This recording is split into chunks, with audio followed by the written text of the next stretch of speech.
आज के मेहमान में मैं हूं नीलम मलकानिया और हमारी आज की मेहमान हैं कथक नृत्यांगना और नृत्य गुरु Namrata Rai. Namrata ji Italy, Netherlands, America, Switzerland, France और जर्मनी के साथ ही और भी बहुत से देशों में अपने नृत्य से दर्शकों को मोहित कर चुकी हैं।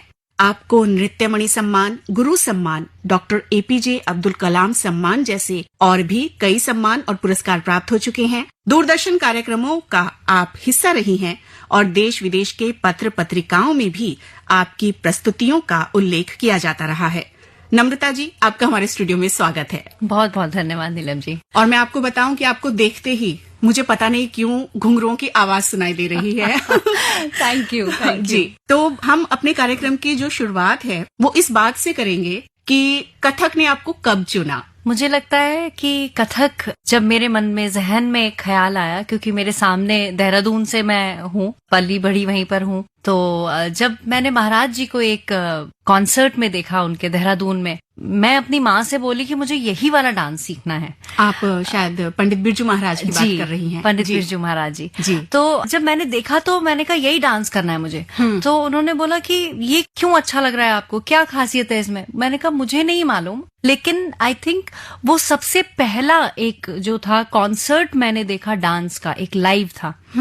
और बहुत शुक्रगुजार हूं मैं अपने माता पिता के भी कि वो इस फील्ड से, जो कहते हैं, मुझे वाकिफ कराया, कि मुझे लेकर गए उतनी छोटी सी उम्र में। और उसके बाद मुझे 2 साल वेट करना पड़ा, क्योंकि मैं भातखंडे हिंदुस्तानी संगीत महाविद्यालय की स्टूडेंट रही हूँ। तो वहां पे जब उस समय में दाखिला होता था तो 10 साल जो है मिनिमम आयु होनी चाहिए थी।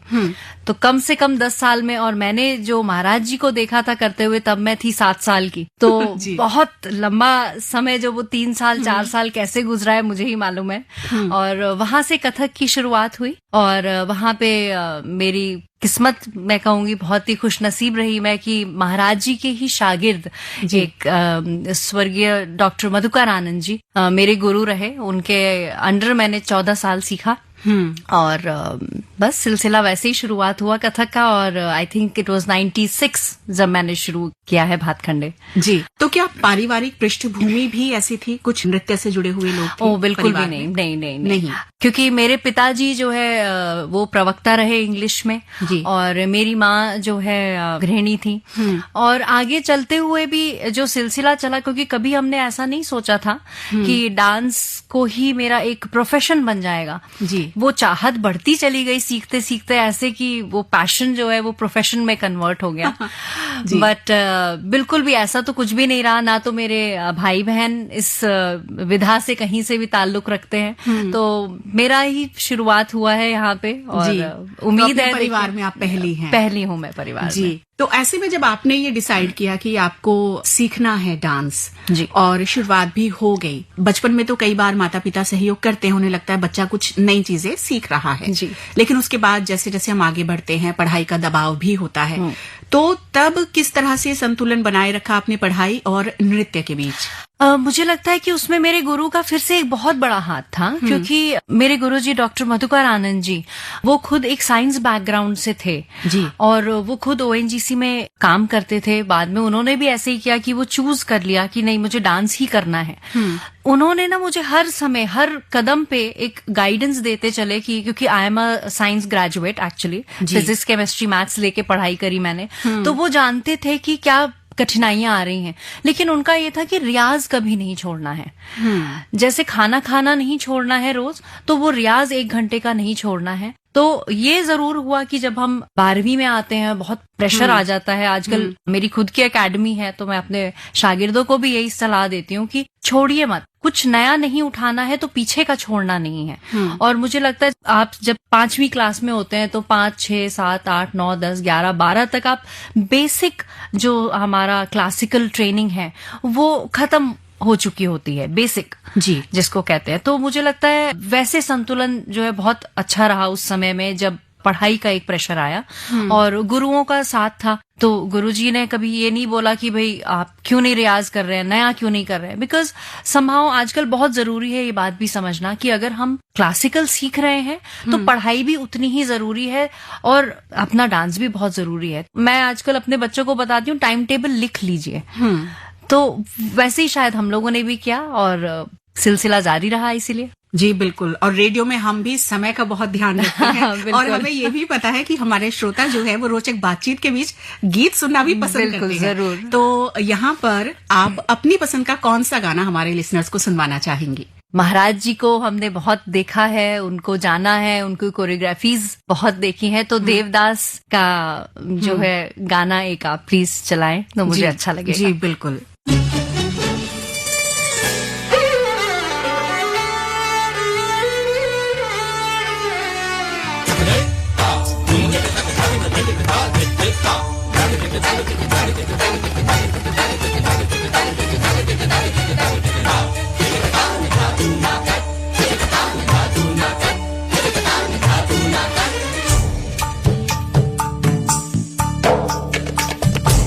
मालती गुंधाए देश प्यार घुगवारे, मालती गुंधाए देश प्यार घुगवारे, मुखदामिनी सिदाम खत चाल मतवारी, चाल मतवारी, चाल मतवारी।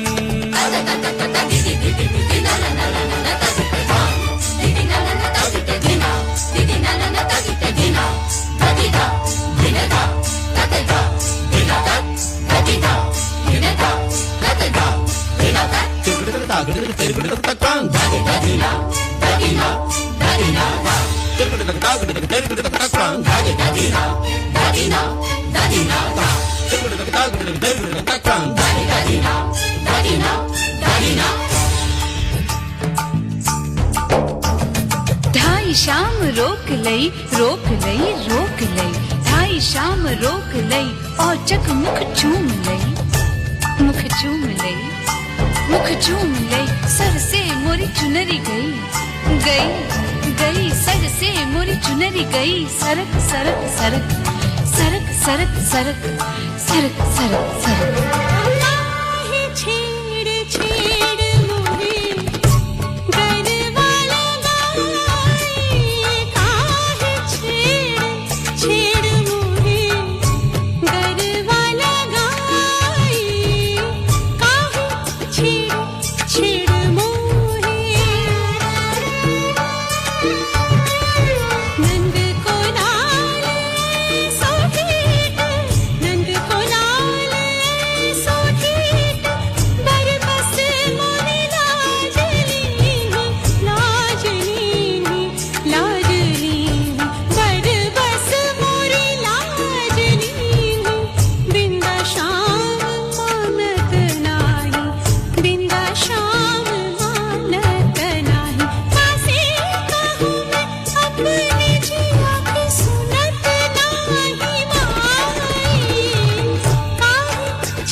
भरी मटकी, दधकी भरी मटकी, दधकी भरी मटकी लई जात रही डगर बीच, आहट सुन, आहट सुन, आहट सुन, जियरा गयो धड़क धड़क धड़क, धड़क धड़क धड़क, धड़क धड़क धड़क।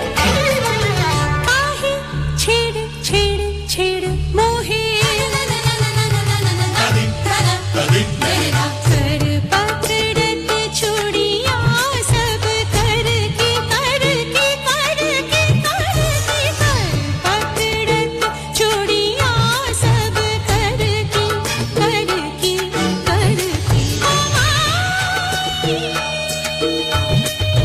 जिंदा शाम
गाने से पहले हम बात कर रहे थे नम्रता राय जी से और बात हो रही थी पढ़ाई और नृत्य के बीच संतुलन बनाने की। तो नम्रता जी, जब आप नृत्य सीखती रहीं और पढ़ाई भी साथ साथ करती रहीं, उसके बाद जैसा कि हमारा सामाजिक परिवेश है, महिलाओं के सामने एक प्रश्न आता है करियर का और साथ ही शादी का भी, जिसमें बाकी चीजें कई बार पीछे छूटने लगती हैं। जी। तो आपका इस बारे में कैसा अनुभव रहा? बिल्कुल सही बोला आपने, क्योंकि एक जैसे ही उम्र आपकी आने लगती है 22 साल 23 साल, वहाँ परिवार को सबको ये लगने लगता है कि अब ये उम्र हो गई है एक बच्चे की शादी, तो अब करना चाहिए। और मैं फिर कहूंगी शायद कथक, जैसे आपने शुरुआत की, कथक ने मुझे चुना था जी। तो कथक ने मेरा साथ हमेशा निभाया। मैं वेलम गर्ल्स में डांस सिखा रही थी तभी कथक की, और 2008 के बाद जो है 9-10 में मुझे लगता है मैं ऑन डेपुटेशन साउथ अमेरिका निकल गई। तो वो जब डेपुटेशन, इतना अच्छी अपॉर्चुनिटी जब आई, तो मेरा परिवार मुझे ना नहीं बोल पाया। सो मैंने वही जो बोला आपको, कथक साथ देता चला गया। तो वही उम्र थी मेरी, 23 साल थी, और 23 साल में ही मैं साउथ अमेरिका इंडियन एम्बेसी मैंने ज्वाइन किया और वहां पे 2 साल कार्यरत रही। वहां कथक को खूब फैलाया हम लोगों ने। कैरेबियन आइलैंड्स थे, वहां पे जाके कंजर्वेटरीज में इंट्रोड्यूस किया इंडियन रिदम्स को, इंडियन डांस को। तो वो पड़ाव निकल गया जी। और मुझे लगता है वहां से जब मैं लौट के आई हूँ, तब फिर थोड़ा सा उनको बोलने की भी हिम्मत आ गई थी कि मैं और कुछ आगे करना चाहती हूँ जी। तो मुझे कभी ऐसा फिर प्रेशर नहीं आया। मैं कहूंगी मेरे पिताजी समझ पाए, चाहे पसंद नहीं किया होगा लेकिन मना भी नहीं किया। तो ये था कि एक बैलेंस उन्होंने भी रखा कि ठीक है, हम मौका देते हैं।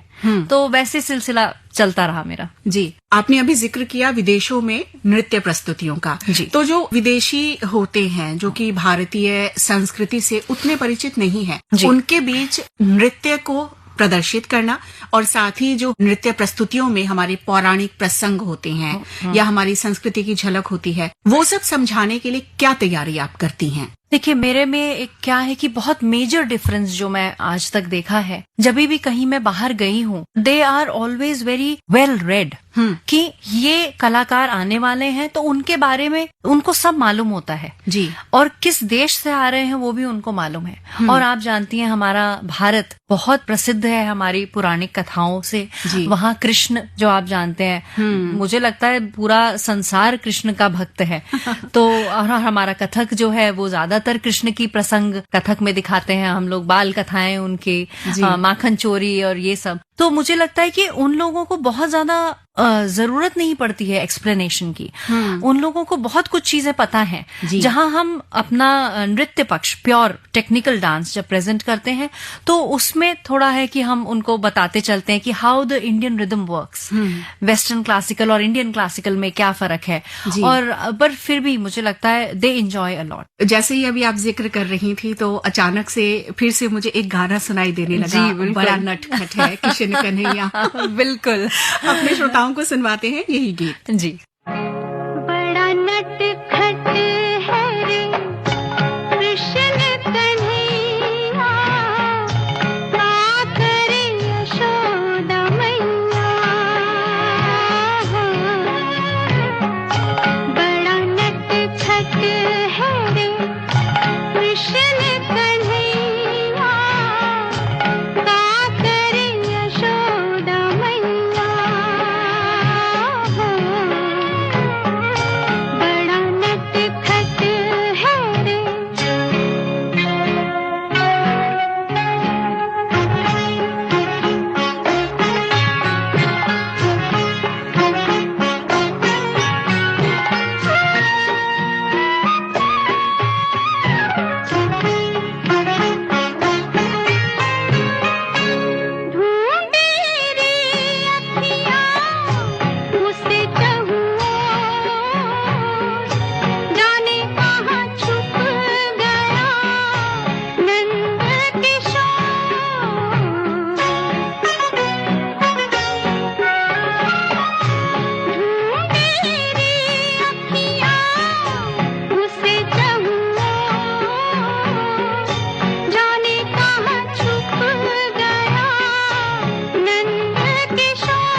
प्यारे से गाने के बाद हम अपनी बातचीत अब जारी रखते हैं नम्रता राय जी से। नम्रता जी, आपने बताया कि विदेशों में जब नृत्य प्रस्तुतियां होती हैं तब आप जो डांस का टेक्निकल एस्पेक्ट है, उसका जो तकनीकी पक्ष है वो भी समझाती हैं दर्शकों को, और साथ ही जो हमारी पौराणिक कथाएं हैं, जो प्रसंग हैं जिन पर नृत्य तैयार किया गया, उसके बारे में भी अवगत करवाती हैं। जी। ऐसे में आप क्या कहेंगी कि अभी भारत की जो हम छवि देखते हैं दुनिया में, उसमें जो हमारा ये एक सॉफ्ट पावर है, जो हमारा कल्चर है, हमारी संस्कृति है, वो किस तरह से भारत की छवि को और ज्यादा मजबूत कर रही है पूरी दुनिया में? देखिए, भारत अपने में ही मजबूत जो है, और अभी इस समय में मैं कहूंगी जैसे योग आप देखते हैं, तो योग के लिए लोग बाहर से, विदेशों से आके यहाँ पे कोर्सेज करके बाहर जा रहे हैं जी। और जहाँ हम कथक के या क्लासिकल आर्ट फॉर्म जितनी भी हैं, भरतनाट्यम आप देखिए, या आजकल आप देखेंगे फ्यूजन जी, ठीक है, हम उसको बहुत ज्यादा बढ़ावा नहीं देते हैं, लेकिन आप देखिए विदेशों में उस बॉलीवुड के साथ कहीं ना कहीं आप देखेंगे भरतनाट्यम या कथक का आपको छवि दिखेगी जी। तो कहीं ना कहीं विदेशी हमारे कल्चर से इतने प्रभावित हैं, they want to learn and learn a lot. जैसे मेरा साल में 2 महीने 3 महीने ऐसे गुजरते हैं जब मैं विदेश में जाके उनको वर्कशॉप्स देती हूँ जी। तो कहीं ना कहीं उन लोगों को लगता है कि हमें वही वाला गाना सीखना है, and that is always semi classical.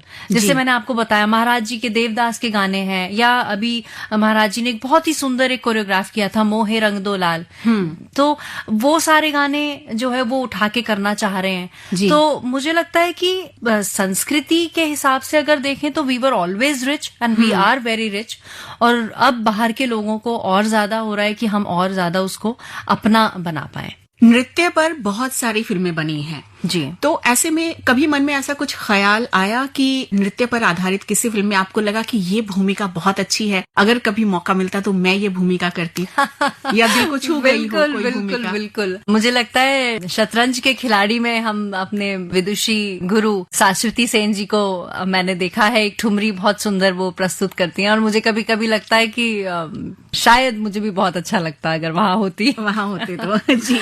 वो गाना अपने आप में उस फिल्म के लिए बहुत अहम है जी। और हम आपको बताना चाहेंगे कि सत्यजीत रे की ये फिल्म थी, तो सत्यजीत रे की पुण्यतिथि पर हमने शाश्वती जी से बात की थी, FM गोल्ड पर हमारे श्रोताओं ने वो बातचीत सुनी थी। हाँ। और यही गाना उनकी पहचान भी बना हुआ है जी, उन्होंने जिक्र किया था सत्यजीत। एक बार फिर से सुने इस गाने को। जी बिल्कुल, हम फिर से अपने श्रोताओं को सुनवा रहे हैं यही गीत।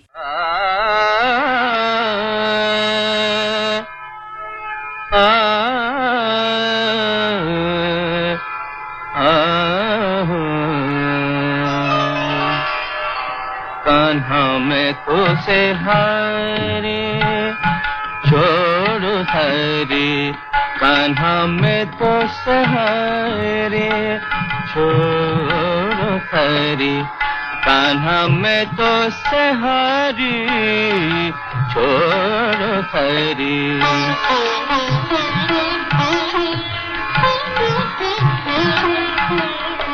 सुनो बिहारी नहीं मैं दूंगी तो है गरी, सुनो बिहारी नहीं मैं दूंगी तो है गरी, कान्हा मैं तो से हारे छोड़ो सारी, कारे कान्हा मैं तो से हारी रे, कान्हा मैं तो से हारे। निस दिन करत नहीं जान दर्द, निस दिन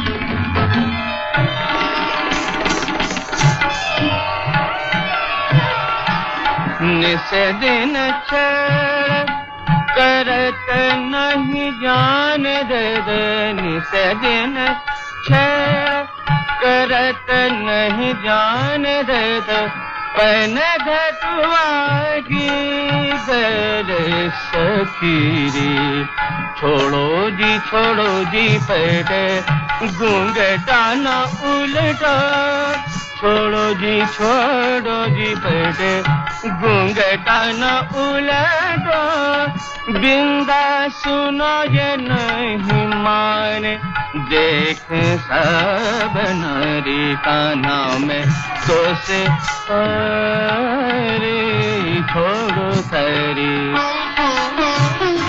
काना में तो से हारी काना में तो से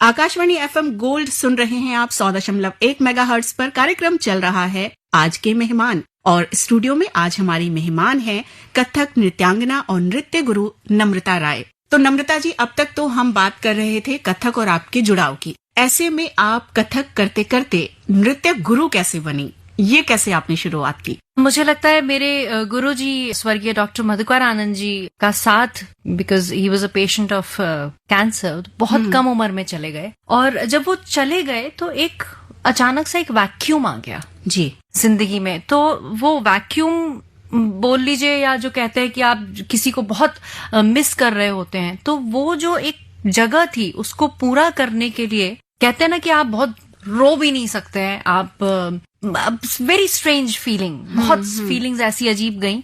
तो 2009 में मैंने rhythm society of performing arts बनाया जी। और मुझे लगा कि मैंने अपने गुरुजी से जो इतने सालों में सीखा, मुझे लगता है कि उनके लिए अगर श्रद्धांजलि कुछ भी होगी तो उनकी लेगेसी आगे बढ़ाने में ही होगी जी। और ऐसे ही करके 2009 में मैंने अपनी सोसाइटी स्टैब्लिश करी, जो उन्हीं की याद में साल में 2 बार स्मृति के नाम से एक कार्यक्रम कराती है, जलसा कराती है, दिल्ली और देहरादून दोनों जगहों में। और इसी के समक्ष जो है जितने भी शागिर्द मेरे अंडर तैयार होते हैं वो अपनी परफॉर्मेंसेस देते हैं, और सारे गुरुओं का आशीर्वाद रहा मेरे पे। तो मुझे लगता है कि मेरे शागिर्द भी हैं जो उनको सबको आशीर्वाद मिलता गया है, और वहीं से सिलसिला एक शुरू हो गया एज अ गुरु जी। तो आपके जो अभी शागिर्द हैं, जो स्टूडेंट्स आपसे सीखते हैं, वो कहाँ से हैं? मतलब भारत से हैं या विदेशों से? विदेशों से भी है, साउथ अमेरिका, क्योंकि मैं वहाँ पे डेप्यूटेड थी तो वहाँ से काफी स्टूडेंट्स जुड़े हैं, नेदरलैंड से काफी स्टूडेंट्स जुड़े हुए हैं, और दिल्ली से हैं, देहरादून से हैं काफी लोग। कोविड के बाद तो एक बड़ा ही एक चेंज आया, तो जो लोग ऐसे थे जो मुझसे ऑनलाइन भी सीखना शुरू कर दिए, जो आउट ऑफ स्टेशन रहे कभी, तो अपॉर्चुनिटीज आई थिंक यहाँ से एक कोविड के बाद जो आई, ऑनलाइन भी पॉसिबिलिटी है, तो वहां से काफी स्टूडेंट्स मेरे अलग अलग स्टेट से भी जुड़े जी। जब कथक का जिक्र होता है तो आप तो इसका बैकग्राउंड भी जानती होंगी। आज से अगर हम बात करें 20 साल 25 साल पहले की, और आज जो प्रस्तुतियां होती हैं, आप क्या अंतर पाती हैं इनमें? देखिए, पहले का जो कथक था, कहते हैं वो महाराजाओं के लिए था जी। और कुछ टाइम बाद जब वाजिद अली शाह आए तो वो हमारा दरबारों में आ गया।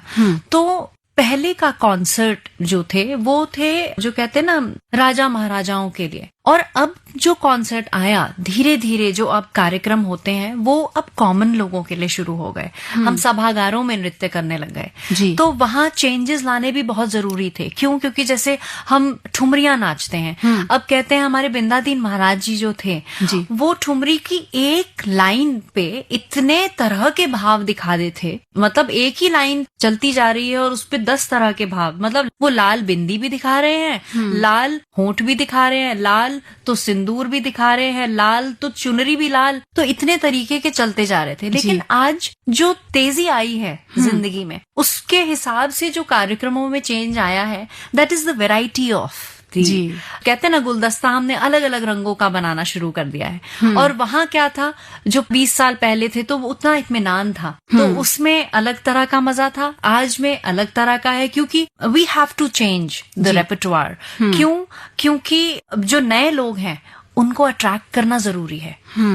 क्योंकि हमारी क्लासिकल आर्ट के लिए नई जनरेशन को क्या अच्छा लगेगा, तभी हम उनको जोड़ पाएंगे। जी बिल्कुल। तो वो समय के साथ थोड़ा थोड़ा बदलाव आया है और जरूरी भी है, मुझे लगता है। जी।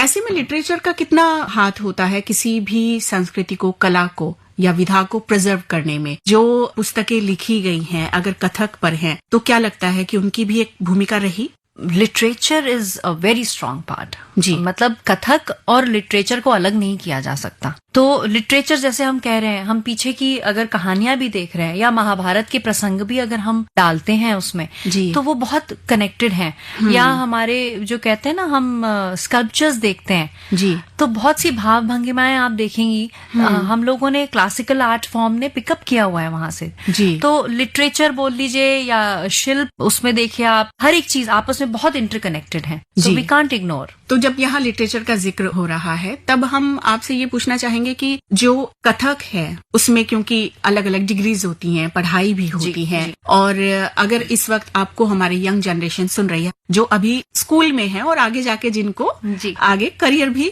एक चूज करना है, उनके लिए आपका क्या संदेश है? अगर वो पढ़ाई भी करना चाहें और कथक को ही चुनना चाहें, तो क्या सही दिशा है? देखिए, मेरा तो हमेशा ये रहेगा, और शायद हम सभी गुरु जितने भी हैं वो लोग यही सलाह देते हैं कि पढ़ाई बहुत जरूरी है, पढ़ाई चलते जाए, और एक समय बाद आपको लगता है कि हाँ, दिस आर्ट इज फॉर मी।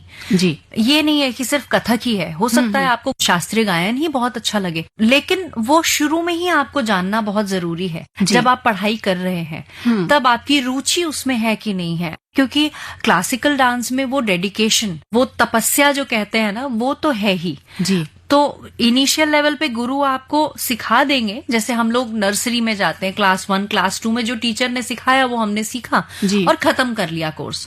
तो वो कोर्स हम 5-6 साल का अपने गुरु के अंडर खत्म तो कर लिए, लेकिन उसके बाद का जज्बा आप में है जी, तो वो आपको पहले ही पता चल जाता है, और अगर वो है तो बैलेंस बनाना बहुत आसान है। मुझे लगता है जिस चीज को आप बहुत शिद्दत से चाहते हैं उसके लिए आप जरूर काम करेंगे। यानी कि जितनी जल्दी ये कॉन्सेप्ट क्लियर हो जाए बच्चों के मन में, वो सही है कि उन्हें किस दिशा में आगे बढ़ना है। हाँ। और मैं आज आपके यहाँ पर हूँ तो मुझे लगता है मैं जरूर इस बात को साझा करूँ कि आजकल के जो पेरेंट्स हैं वो अपने बच्चे को बहुत सारी एक्टिविटीज में डाल रहे हैं।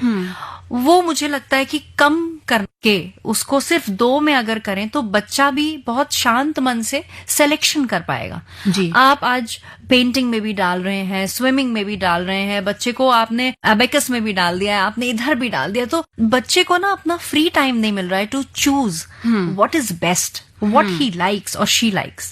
तो मुझे लगता है वो बहुत जरूरी है कि बच्चे को फ्री रहने दीजिए। बच्चे जो है अपना बचपन जिए और साथ ही फिर चुनाव भी वो करें। चुनाव कर पाएंगे फिर अच्छे से।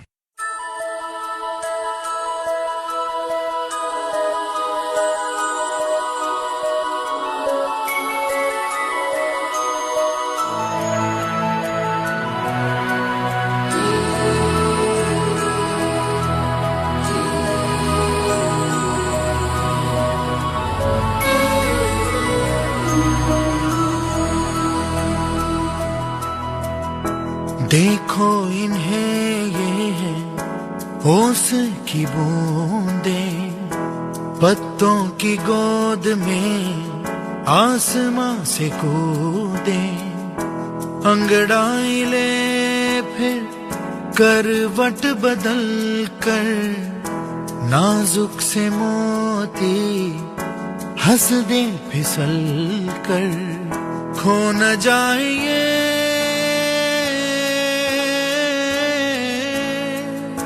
तारे ज़मीं पर।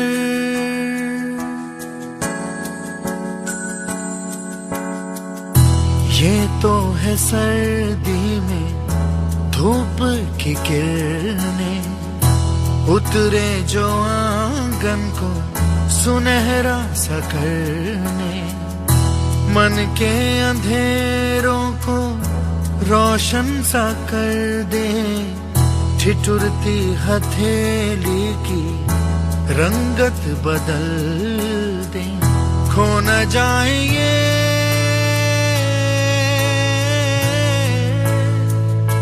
तारे ज़मीं पर।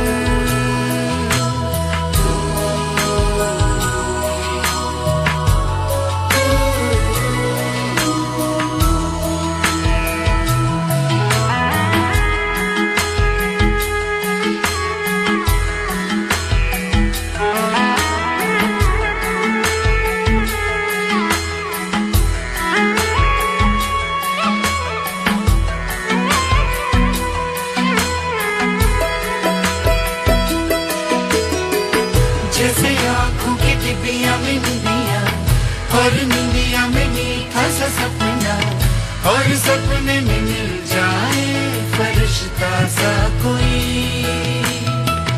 जैसे रंगों भरी पिचकारी, जैसे तितलियां फूलों की क्यारी, जैसे बिना मतलब का प्यारा रिश्ता हो कोई। ये तो आशा की लहर है, ये तो उम्मीद की सहर है, खुशियों की नहर है, खो न जाए ये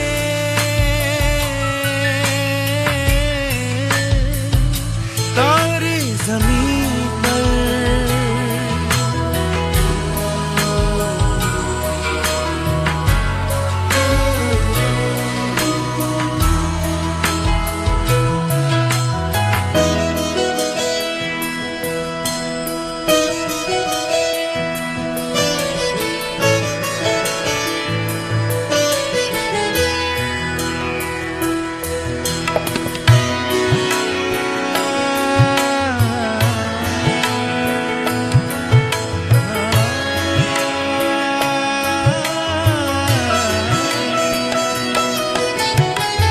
देखो रातों के सीने पे ये तो झिलमिल किसी लौ से उगे हैं, ये तो अंबिया की खुशबू है बागों से बह चले।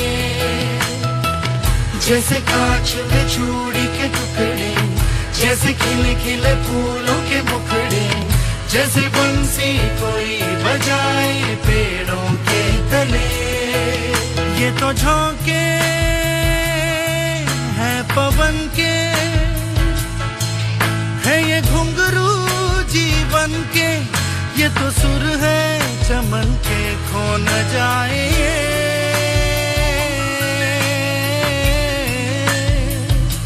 तारे ज़मीं पर।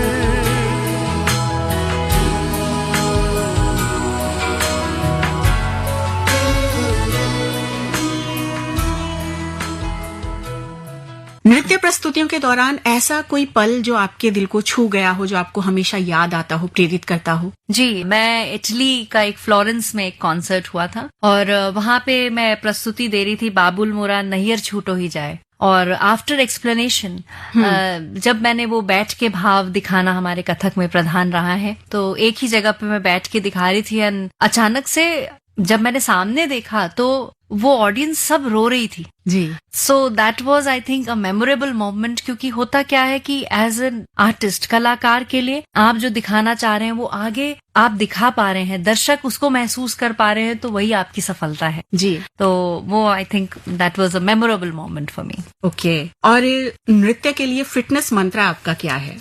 साथ ही ब्यूटी मंत्र भी बताइए।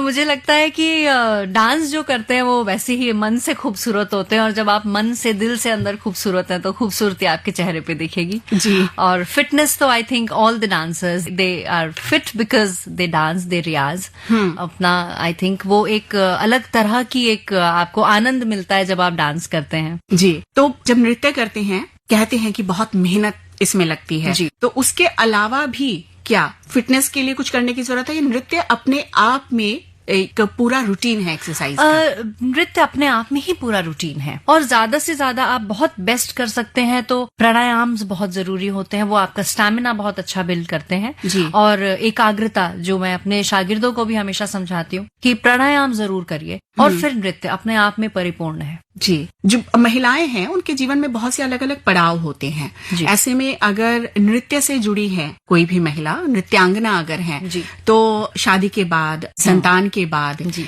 कई बार शरीर में बहुत बदलाव आते हैं। उससे जूझना और साथ ही अपने अभ्यास को बनाए रखना, इस चुनौती का सामना कैसे किया जाए? देखिए, ये कुछ समय का होता है सिर्फ। महिलाएं जब pregnancy period as a dancer कोई निकाल रहा होता है तो वो मनन चिंतन बहुत है हमारे अंदर। जी। हमें ये नहीं है कि फिजिकली ही खड़े होके घुंघरू बांधना है, क्योंकि बहुत कुछ है आपको ज्ञान प्राप्ति के लिए। आप शायद सिर्फ डांसर हैं उसका मतलब ये नहीं है कि आप सिर्फ डांस देखेंगे। आप अच्छे गायकों को सुनते हैं, आप शास्त्रीय म्यूजिक सुनते हैं, सब गायन सुनेंगे, आप कोई और सितार सुनेंगे, तो वो भी एक अपने आप में प्रोसेस है जो आप उस समय में कर सकते हैं, आपको रोक नहीं देना है। और उसके बाद भी मुझे लगता है तो वो ज्यादा से ज्यादा 6 महीना तो the same procedure goes on. और मुझे तो लगता है जो बिल्कुल आप जब प्रेगनेंसी पीरियड में अच्छे गाने सुनिए, अच्छा क्लासिकल सुनिए, तो वो कहते हैं ना कि पेट में जो बच्चा है वो भी सुनता है, तो वो पहले ही उसको जीन्स में मिल जाएगा। जी। और I think it is not much difficult. आपके में एक डेडिकेशन होना चाहिए कि ये पार हो जाएगा, और मुझे लगता है कि ये औरतें ही कर सकती हैं। दैट्स वाई आई थिंक ये डांस भी अभी आप देखते हैं कि बहुत औरतें ही पिकअप कर रही हैं। पहले उल्टा था, जबकि अभी क्या हो गया है कि आप लेडीज को देखेंगे, दे आर डूइंग एवरीथिंग। तो मुझे लगता है भगवान ने भी उनको इतना अच्छा बनाया है, इतना शक्तिशाली बनाया है। It's good. तो भविष्य को लेकर आपकी क्या योजनाएं हैं? भविष्य के लिए मेरी बहुत एक अभी चाहत रहती है कि मैं अपने शागिर्दों को और अच्छा सिखाऊं और उनको जल्दी से जल्दी इस फील्ड में और जितना कर सकें वो लाएं। और पीछे अभी एक बहुत सुंदर एक मेरे गुरुजी का एक म्यूजिकल था, गीत गोविंद, उसकी कोरियोग्राफी मैंने करी, तो वो काफी पॉपुलर रहा, बहुत ही लोगों ने सराहा उसको। और उसके बाद मेरी अभी काम चल रहा है एक प्रोजेक्ट पे, राधे जी। तो देखिए अब कैसा चलता है। आप सभी की शुभकामनाओं के साथ अच्छा चलना चाहिए। जी बिल्कुल। नम्रता जी, आकाशवाणी की पूरी टीम की ओर से मैं आने वाली योजनाओं के लिए आपको अभी से शुभकामनाएं देती हूँ। आप आज हमारे स्टूडियो में आई, आपने कथक के बारे में हमें बताया, अपनी जीवन यात्रा के बारे में हमें बताया और हमें समय दिया, उसके लिए बहुत बहुत धन्यवाद। और चलते चलते एक और प्यारा सा गीत आपकी ओर से हमारे सभी लिसनर्स के लिए। अभी ना जाओ छोड़ के दिल अभी भरा नहीं। अभी अभी तो आई हो, अभी अभी तो, अभी अभी तो आई हो, बहार बन के छाई हो। हवा जरा महक तो ले, नजर जरा बहक तो ले, ये शाम ढल तो ले जरा, ये शाम ढल तो ले जरा, ये दिल संभल तो ले जरा। मैं थोड़ी देर जी तो लूं, नशे के घूंट भी तो लूं, नशे के घूंट पी तो लूं। अभी तो कुछ कहा नहीं, अभी तो कुछ सुना नहीं, अभी ना जाओ छोड़ कर के दिल अभी भरा नहीं। सितारे झिलमिला उठे, सितारे झिलमिला उठे, चराग जगमगा उठे, बस अपना मुझको टोकना, बस अपना मुझको टोकना, न बढ़ के राह रोकना।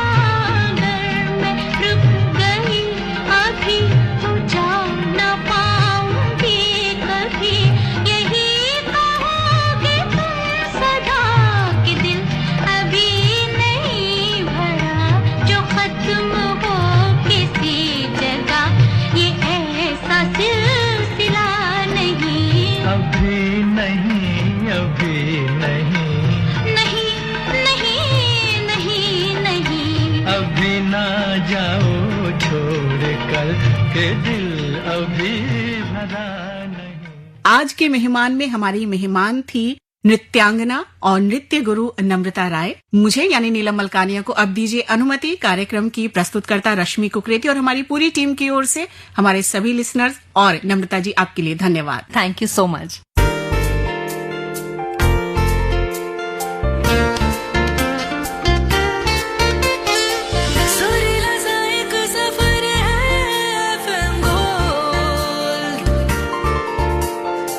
सुरीली सीख डगर है FM गोल्ड। शामों सहर हम सफर है FM गोल्ड। राहों में रह गुजर है FM gold. Akashvani FM gold, Akashvani FM gold, Akashvani FM gold, FM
चलते चलते चलते चलते यूं ही कोई मिल गया था, यूं ही कोई मिल गया था। सरे राह चलते चलते, सरे राह चलते चलते वही थम के रह गई है, वही थम के रह गई है। मेरी रात ढलते ढलते, मेरी रात ढलते ढलते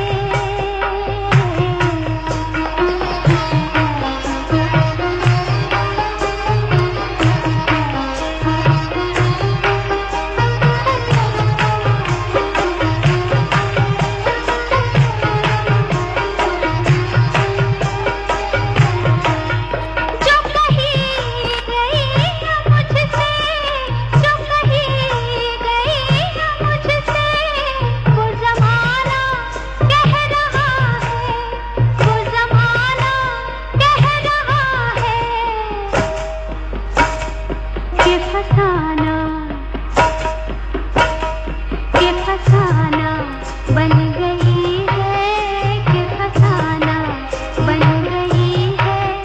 मेरी बात चलते चलते, मेरी बात चलते चलते यूं ही कोई मिल गया था, यूं ही कोई मिल गया था।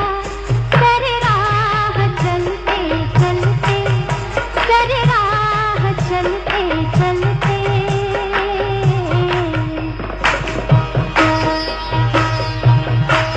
यूं ही कोई मिल गया था। सरे राह चलते चलते, चलते चलते सरे राह चलते चलते, चलते चलते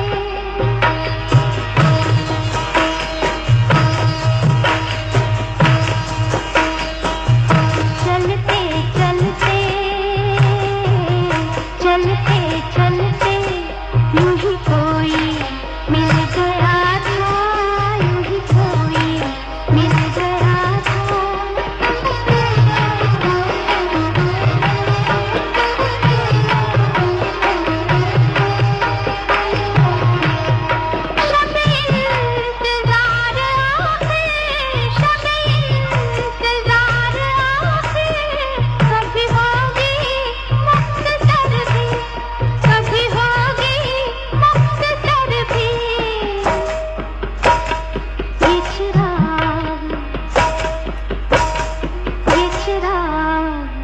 बुझ रहे हैं ये चिराग, बुझ रहे हैं